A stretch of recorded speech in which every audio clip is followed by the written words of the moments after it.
கடகராசிக்கு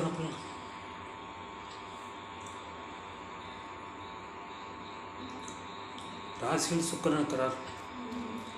4வது சுக்கிரன் ராசி இருக்கிறது சிறப்புதான். கடகராசிக்கு வீடு வாங்கணும் இது ஒரு சாதகமான காலம்.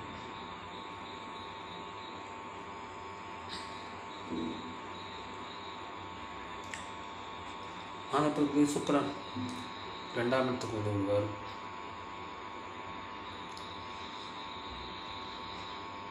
பதினொன்றாவது 4வது சுக்கிரன் 2ஆம் இடத்துக்கு வருவது சிறப்பு. பெண்களால் ஆதாயம் இருக்கிறது. பெண்கள் மூலம் வருமானம் உண்டு.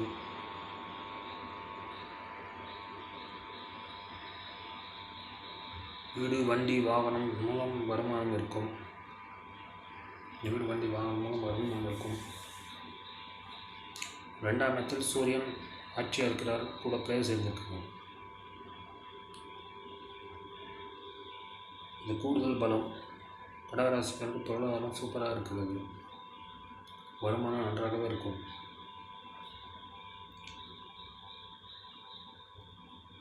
சூரியனோடு புதன் இருக்கிறார், கேது இருக்கிறார்.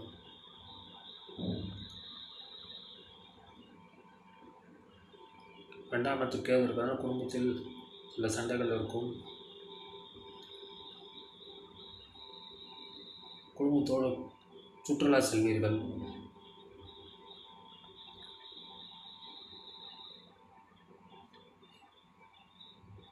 குடும்பத்தோடு கோயிலுக்கு சென்று வருவீர்கள்.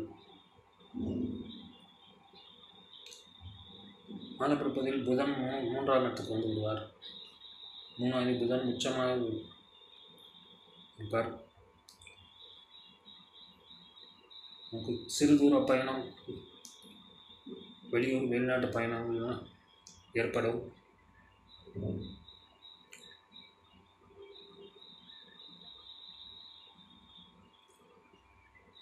செவ்வாய் 3ஆம் இடத்தில் இருக்கிறார்.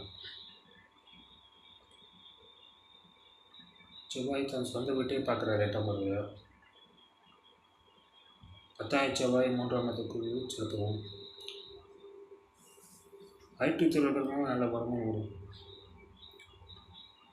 செவ்வாய் மாதப்பகுதி துலா ராசிக்கு வருவார். 4ஆம் இடத்தில் செவ்வாய் துலா ராசிக்கு 7ஆம் பார்வையார் 10ஆம் இடத்தை பார்ப்பார். ஸோ கடகராசிக்காரருக்கு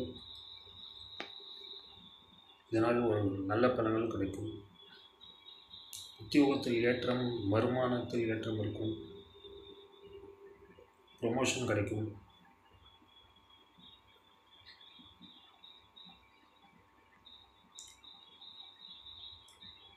எட்டாம் இடத்தில் ராகு இருக்கிறார். நீங்கள் வெளிநாட்டுக்கு முயற்சி பண்ணால் இது ஒரு சாதகமான பலம். வெளிநாட்டுக்கு சென்று விடுவீர்கள். 7வது சனி 9ஆம் இடத்தில் இருக்கிறார். ஸோ கடகராசிக்காரர்களுக்கு திருமணம் ஆகலைன்னு திருமணம் ஆகிறதுக்கான வாய்ப்பு இருக்கிறது.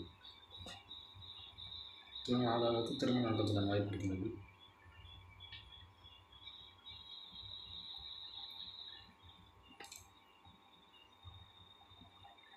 ஆறாவது குரு 12ஆம் இடத்தில் இருக்கிறார். ஸோ உத்தியோகத்தில் அலைச்சல், டென்ஷன் இருக்கும். இடமாற்றம் இருக்கும். வேலையாக வெளியூர் வெளிநாட்டுக்கு செல்வீர்கள்.